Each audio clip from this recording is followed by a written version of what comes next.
Hey, what's up everybody? TechChucker here, and today we are going to do a review of the much long-awaited NECA Teenage Mutant Ninja Turtles Ultimate Pizza Monster. Now this thing I ordered on Neca Shop online quite a while ago, and it came the day of Christmas Eve. I was so excited to get this thing, but then I just didn't have time to review it. So we are reviewing it right now. Let's not waste any more time. Let's go ahead and crack this thing open and see just how cool this thing is. Out of the box, this guy looks awesome. I love the vibrant colors on this guy. But before we really get into the paint and the sculpt on this thing, if you're not super familiar with the Monster Pizza characters, go check out on YouTube the episode The Case of the Killer Pizzas. That you'll get a little bit more information about these guys. These pizza monsters are from Dimension X. Krang sent them down like 3 eggs to Shredder in hopes of destroying the turtles. So check that episode out if you need a little bit more information about these guys.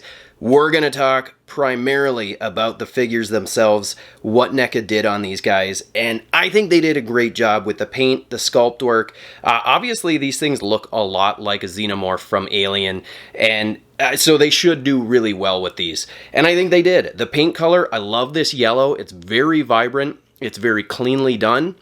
Love the panel lining that they did throughout, and what's even better is this little white accent that they did all throughout the figure. That really breaks up the yellow and the black and gives it that cartoon look. But I love this face. That face looks so incredible. They did a great job with it. The sculpt of the arms, the legs, the feet, everything just looks so good. But this face, again, the teeth all are painted. There's little bits of black inside the mouth. They actually painted the tongue, which is awesome. And they've got a little panel line on there. You probably can't see it, but the gums are a bit of a darker maroonish, which is awesome to see. I love that. And then turning it to his backside, he's got kind of a darker brownish yellow on the back. The tail looks great. The only thing that would have been really nice with this tail is if it was really bendable. The tail doesn't really bend, so that, you know, whatever. But I do like that they didn't have an extra joint in there because that kind of breaks up the look of it. So paint-wise, they did a great job. There are some, you know, flecks that are breaking off or coming off, which is pretty typical of a NECA figure, but all around, the paint sculpt looking so good. All right, let's see just how tall he is. He's coming in at just under 9 inches, standing pretty much, you know, straight up, which is pretty darn big. Let's do some comparisons side by side. Let's put in Granitor, because he is a pretty good sized figure, and he is pretty much just, you know, paling in comparison to him. We'll throw in Foot Soldier. We've got Mikey to really just see the scale of this guy. This is just with Metalhead in here. I mean, he's a really big figure. He's got some great size. He's going to fit into your collection so nicely.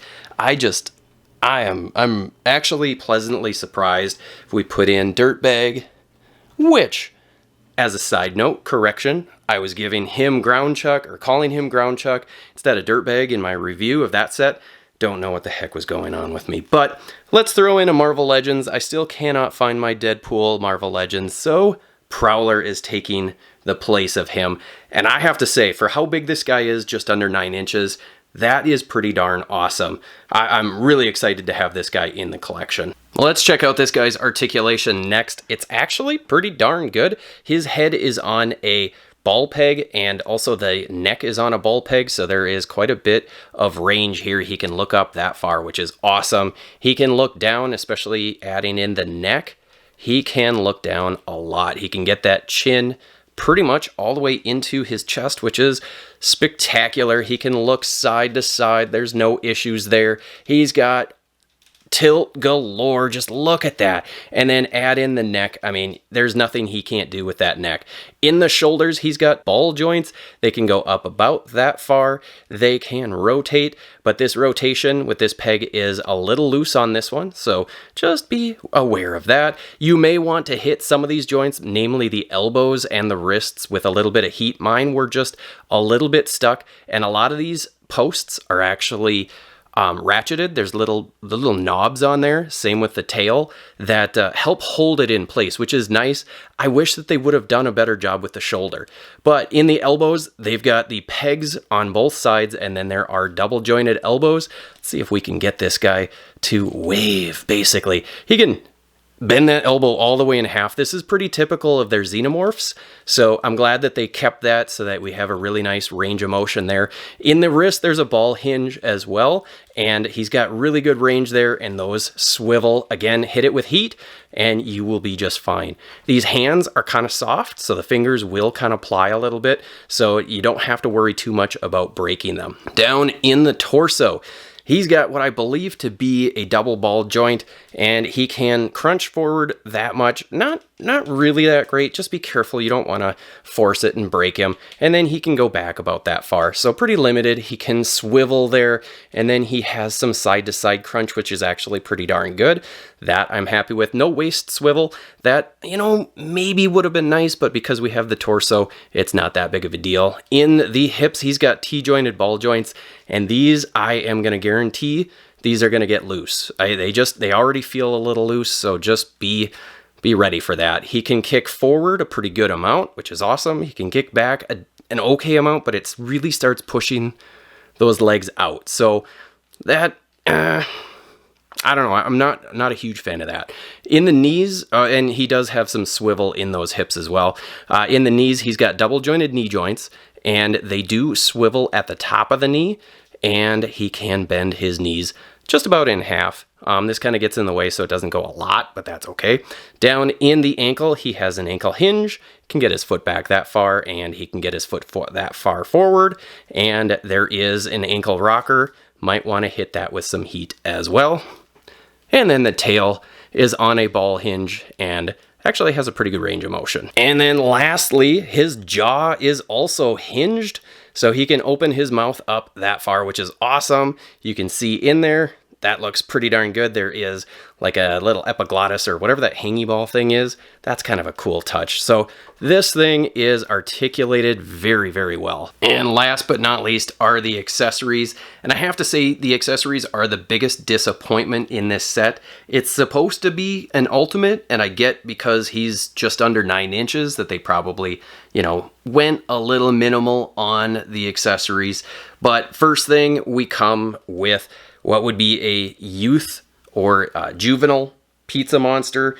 We've gotten one of these before, I believe, and it's nice. I like it. It's sculpted well. It's painted well, so I can't complain about that guy. But then we also get, which is a very, very nice looking piece, is this little controller device, and this is painted really well. It is sculpted very, very well. There's a lot of details on here, which is super cool. Every little button is painted. There's so much sculpted in here. The wires are painted different colors.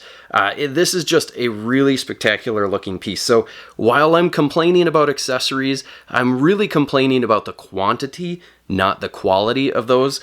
Lastly, we get a pizza box. This is a UFO pizza, and it is painted really nicely. It's actually hinged, which is pretty cool. And then we get a very, very nicely painted pizza. This is a really nice piece. It goes in there, which is awesome. So why am I complaining? Well, number one, the quantity of pieces of accessories. I would have loved to see an egg. One of the eggs or 3 eggs that Krang sent down to Shredder, that would have just been awesome. That would have added to this. An egg, it's just an ellipse sort of shape. They could have done it super easy. Maybe one egg that's hatched would have been also pretty cool. I think a couple extra hands also would have been great. Maybe some fist hands, something else to add to this. We don't need extra head sculpts. That would be huge. That would be asking way too much. And the fact that his mouth opens and closes, so that's not necessary, but extra hands would have gone a long way as well. So other than that, I'm not disappointed. The paint, the sculpt, the articulation, all of that is great, and the accessories we did get are good, just not that many. So what do you guys think? Did you guys grab this piece? Is it a must-have? I kind of feel like it is a must-have for your collection. It's so big, it's going to stand out and look so awesome on the shelf. So I hope you have an opportunity to get this. I'm guessing it's going to hit Target stores if it hasn't already, because I don't think that this was an online only exclusive. So I think you should go out there, get it. It's definitely worth the 30 bucks, even with the minimal accessories. So there you have it, folks. I hope you enjoyed this review. If you did, hit that like button, hit the subscribe button, the bell notification, share this video out, hit the, hit all of the things, hit the buttons, share this thing, and I will see you in the next video.